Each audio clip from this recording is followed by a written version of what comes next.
세 번째 경기가 이제 LG와 하나의 게임이었는데 저는 제가 어제 말씀드렸나요? 하나이글스의 선발 라인업 타율을 살펴봤는데 가장 높은 타율을 기록하고 있었던 게 노시안의 2할 9푼 9리였죠. 반대로 오늘 제가 LG 라인업을 살펴봤는데 진짜 이 메가트윈스4라는 LG 트윈스의 이 타선 자체가 라인업 자체가 진짜 좀 무서워 보였어요. 제가 한번 읽어드릴게요. 리드오프 홍창기가 3할 2푼 7리를 기록하고 있고 신민재가 3할 7리, 중심 타선으로 넘어와서 김현수가 2할 9푼 6리, 오스틴이 3할 1푼 9리, 문보경이 2할 8푼 9리.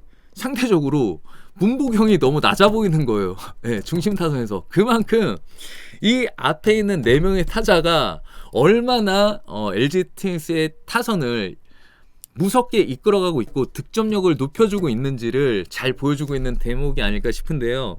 오지환이 2할 6푼 4리, 박동원이 2할 4푼 3리. 하지만 박동원은 타율보다 박동원이 생산해낸 홈런이라든가 타점이 타율에 비해서 굉장히 영향가가 높거든요. 그래서 단순히 타율만 보고 박동원의 가치를 평가하기는 다소 좀 무리가 있어 보입니다. 또 이게 더 재밌는 게 뭐냐면 하이 타선으로 넘어와서 문성주와 박혜민의 타율인데 문성주가 3할 1리를 기록하고 있고요. 박혜민이 2할 9푼 5리를 기록하고 있어요. 자, 이렇게 보면 어제 하나 타선에서는 3할을 기록한 타자가 한 명도 없었다. 단 최은성과 노시안이 하나의 타선을 이끌고 있는데 노시안과 최은성의 방망이가 침몰하게 될 경우 하나의 득점력은 타자들의 에버러지를 따라갈 수밖에 없잖아요. 그래서 한 2할 4푼대로 형성이 될 수밖에 없어요. 근데 오늘 LG 라인업을 살펴보니까 3할 혹은 2할 9푼대를 기록한 타자가 6명이에요. 그러니까 웬만한 투수들이 나와서는 LG의 메가트윈스4를 막아낼 수가 없다. 특히 오늘 경기에서도 보셨지만 한 이닝에 6득점을 뽑아낸 LG거든요. 그러니까 강력한 선발 투수가 있다라고 해도 시속 경기로 경기 중반, 후반까지 끌고 가게 될 경우 LG가 후반에 이길 수 있는 확률이 그만큼 높아진다라는 얘기고 중간이나 마무리가 헐거운 투수진 또 팀을 만나야 됐을 때에는 LG의 역전승이 올 시즌 가장 많았잖아요. 그만큼 LG는 경기 후반으로 갈수록 이길 수 있는 확률이 그만큼 높아질 수밖에 없다. 그래서 LG의 1위 독주는 뭐 어느 정도 예견이 됐었던 그런 전력에 기반을 한다. 이렇게 볼 수 있을 것 같습니다. 오늘 LG가 탄력을 받을 수 있었던 어제 경기였죠. 두산을 상대로 극적인 역전승을 만들어냈는데 LG의 페넌트레이스 흐름을 보면 이렇게 어려운 경기를 잡아내고 4연승 또는 6연승까지 치고 달렸던 장면들이 굉장히 많이 기억에 남아요. 저는 어제 경기에서 물론 정철원과 홍건희의 도움도 있었지만 어찌됐든 LG의 오스틴의 한 방으로 인해서 어떤 역전승을 만들어낼 수 있는 발판을 마련을 했고 결국 그런 상황에서 이길 수 있는 거는 LG 팀이 가지고 있는 힘이라고 생각을 합니다. 저는 두산을 상대로 역전승을 하고 그 다음에 만난 하나라는 팀이 또 연승가도를 달릴 수 있는 대진운까지 더해지면서 LG가 이번에도 한 4연승에서 5연승까지는 치고 달려나가지 않을까? 이렇게 예상을 하고 있거든요. 오늘 경기에 슈퍼히어로가 등장을 했죠. 염경엽 감독이 인터뷰에서도 언급을 했지만 최원태가 트레이드가 되면서 굉장히 많은 언론의 주목도 받았고 선수단에서도 최원태에 대한 기대감이 굉장히 높았어요. 거기에 대한 나비 효과가 한 달 정도 지속이 되면서 임창규와 이정용도 더불어 이제 분발을 하게 되는 시너지 효과가 나왔던 LG 트윈스인데 이정용이 개인 3연승을 만들어냈고 지난 두 경기 모두 5이닝 동안 2실점 이하의 피칭을 했어요. 오늘 경기에서도 6이닝 무실점을 했는데 이게 단순히 대진 운이 좋아서 아니면 흐름이 좋아서 이렇게 보는 거는 이종용 선수에 대한 능력을 어떤 변화에 대한 것들을 평가절하한다라고 생각을 하고요. 저는 이종용이 최근 들어서 보여주는 피칭에 대한 패턴이 바뀌었다라는 게 어떤 부분에서 느껴지냐면 이정용이 굉장히 단순한 패턴의 경기 운영을 해 나간 지난 경기였다라고 한다면 최근 3경기에 들어서는 이정용이 던질 수 있는 다양한 구종을 굉장히 잘 섞어 던지면서 타자들에게 타이밍 싸움에서 유리한 고지를 점령하고 있다. 이정용이 더한 포크볼의 위력이 더해지면서 이정용은 승부구로 다양한 구종을 선택할 수 있게 된 거죠.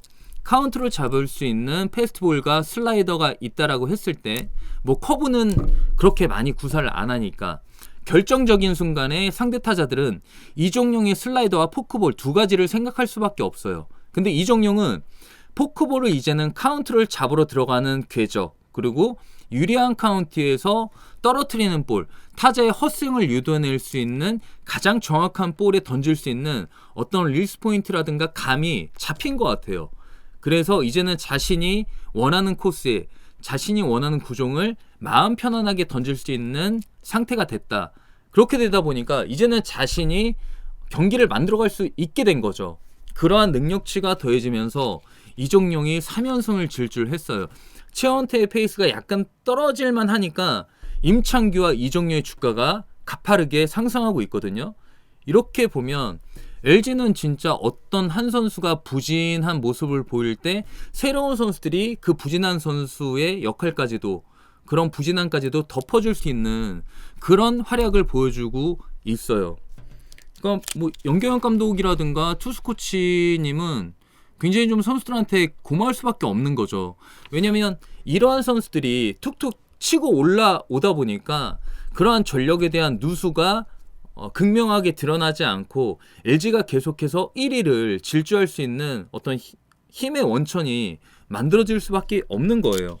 거기다가 매 게임마다 타자들은 4점 이상씩 꾸준하게 점수를 내주고 있고, 또 지고 있었던 경기, 질 수밖에 없던 그런 어려운 경기를 잡아내줌으로 인해서 연승가도를 달릴 수 있는 그런 엔진들을 계속해서 가동하고 있는 거죠.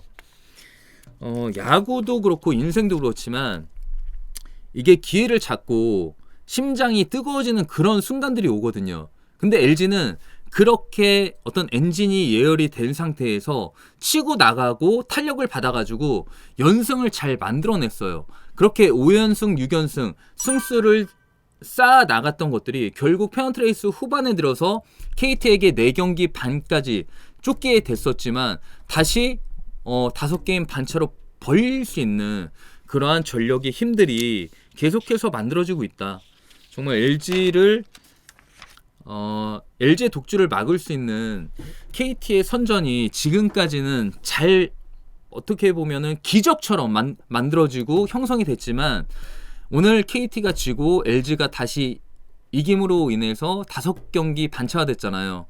남은 30경기에서 이 5경기 반차를 뒤집을 수 있을까?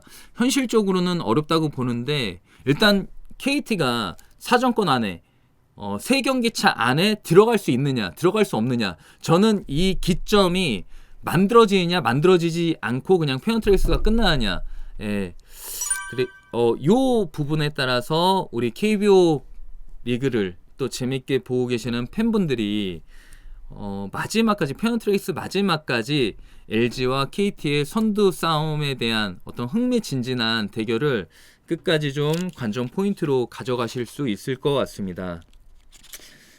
하나 롯데가 꾸준하게 이제 4강권에 진입을 하고 있지 못하잖아요. 저는 두 팀의 공통점을 한번 살펴보고 싶은 게 뭐냐면, 어제 제가 롯데에 대해서도 잠깐 언급을 했지만 하나하나 롯데 같은 경우에는 이제 새로운 감독을 선임을 하고 그 계약 기간을 채웠던 적이 많이 없어요. 물론 김성근 감독님이라든지 한대하 감독, 또 김웅용 감독님은 계약 기간을 다 채워주셨죠. 감독이 바뀌면 감독이 가지고 있는 야구의 철학이라든가 어떤 야구에 대한 방향성, 그 감독이 추구하고자 하는 팀의 색깔, 이런 색깔이 팀에 녹아들기까지 일정 부분 시간이 필요하거든요. 시간이 필요한데 코칭 스텝을 선임할 때 팬 여러분들이 이런 오피셜에 대해서 아실지 모르겠지만, 일단 코칭 스텝에 대한 거는 반으로 나뉘어요. 감독이 선임이 되고 감독이 쓸 수 있는 코칭 스텝 TO가 있고, 또 프론트 구단이 선임할 수 있는 코칭 스텝의 TO가 있습니다. 두 가지로 보는 거죠.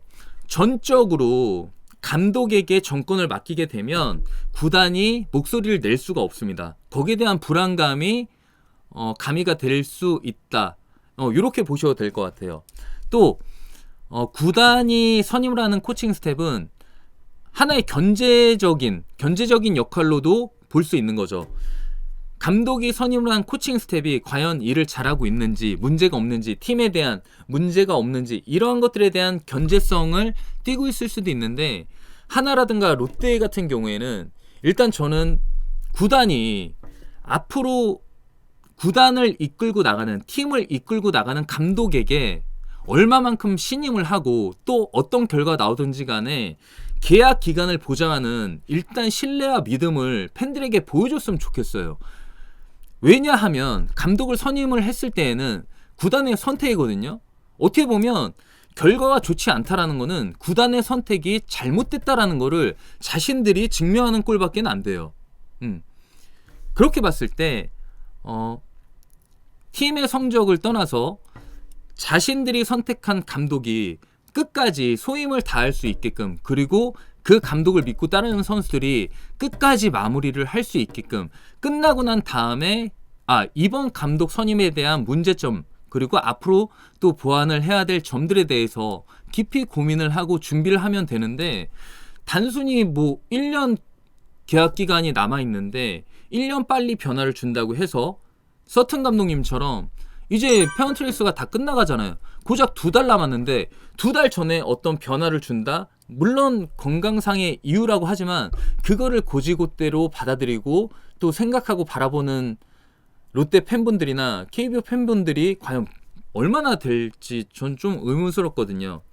그래서 하나나 롯데가 이제는 4강권으로 도전하고 도약할 수 있는 팀이 되기 위해서는 한 목소리, 프론트나 현장이나 하나의 방향성을 갖고 하나의 목표를 갖고 어떠한 인맥이라든가 정치적인 이해관계를 떠나서 그냥 건강한 팀으로 거듭나야 되지 않을까, 이런 생각을 좀 해보고 있습니다.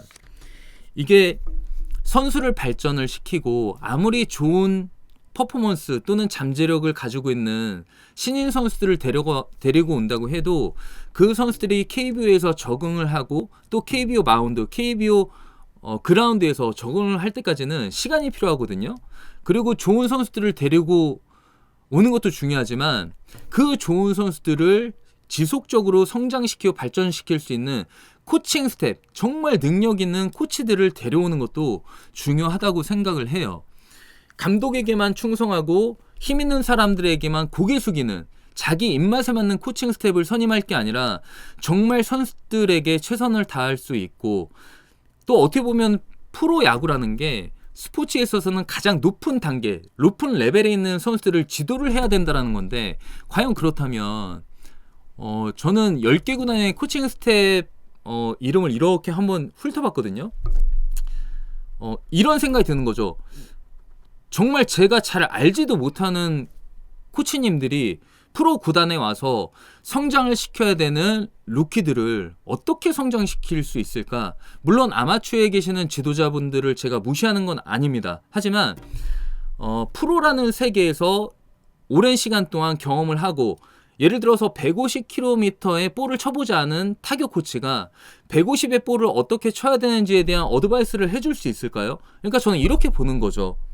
이게 팀이 강해지기 위해서는 어느 한 파트도 소홀해서는 안 되는데, 또 중요하지 않은 포지션이 없는데 트레이닝 파트, 투수 파트, 야수 파트, 포수 파트, 또 프론트, 감독, 여러 가지의 포지션들이 있잖아요.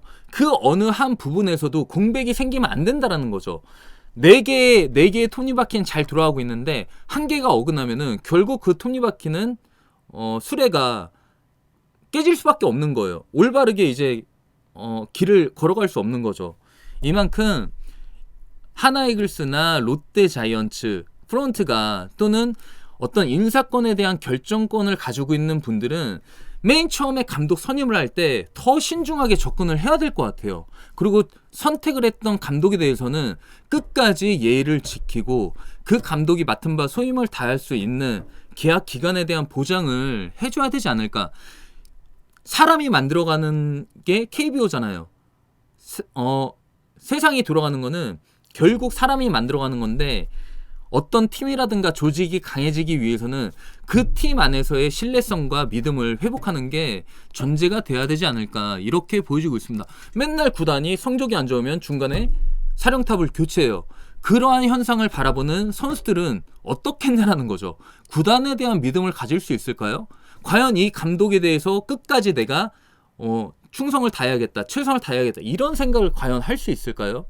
예, 뭐 저는 오늘 하나가 올해도 최하위에 처져 있는데, 그리고 롯데는 항상 시즌 초반에 가을 야구에 대한 희망을 가지고 있다가 올 시즌도 가을 야구가 계속 멀어지고 있는데, 이 시점에서 이 두 팀에 대한 고민을 그냥 제 관점에서 한번 해봤습니다. 제가 롯데자이언츠에 대한 가장 좋은 기억을 가지고 있었던 거는 로이스터 감독님이 계실 때예요. 그때 홍성훈 선배님, 이대호, 그리고 가르시아, 강민호, 요런 조성환 선배님, 요런 라인업이 이제 구성이 됐던 때였거든요. 팀의 성적을 떠나서 일단 롯데를 만나게 됐을 때 굉장히 좀 부담이 많이 됐었던 기억이 있어요. 제가 선발 출장을 하게 될 경우에 그 롯데 선발 라인업의 타선들을 맞이한다라고 생각하면 그때 최준석도 있었던 것 같아요. 진짜 이게 계산이 서지 않는 거죠. 특히 그때는 삼성 라이온즈의 마운드가 다소 높은, 굉장히 좀 강한 투수력을 가지고 있었음에도 불구하고 롯데를 만날 때 굉장히 좀 심적 부담을 느꼈던 그런 기억이 있었고, 로이스터 감독님이 보여줬던 리더십에 대한 긍정적인 모습도 항상 선수들에게 긍정적인 메시지, 그리고 선수들이 열정을 가질 수 있는 그러한 그라운드에서의 환경적 분위기를 만들어주면서 롯데 선수들이 항상 투지에 차고 열정적으로 게임에 임했었던 그러한 기억이 저한테는 남아 있습니다. 롯데가 또 한 가지 궁금했던 거는, 항상 우리가 시간을 되돌려 보면 좋은 기억 또 안 좋은 기억 이렇게 나뉘어지게 되잖아요. 롯데 구단도 롯데자이언츠를 바라보는 좋은 기억들, 장면들, 또 시즌들이 있을 거예요. 그러면 계속해서 이제 가을 야구에서 초대받지 못하는 그런 팀이 됐는데, 가을 야구에 승선을 했던 그런 기억들을 한 번쯤은 되돌려봤으면 굉장히 좋은 선택을 할 수 있는 그런 아이디어가 나오지 않을까, 또 이렇게 생각을 해보게 되는 오늘입니다. 오늘 롯데 경기가 없었기 때문에 롯데에 대한 리뷰를 제가 하지 못하거든요. 그래서 오늘 하나 경기에 대한 리뷰를 하면서 롯데 이야기까지 조금 더해봤던 시간이었던 것 같습니다.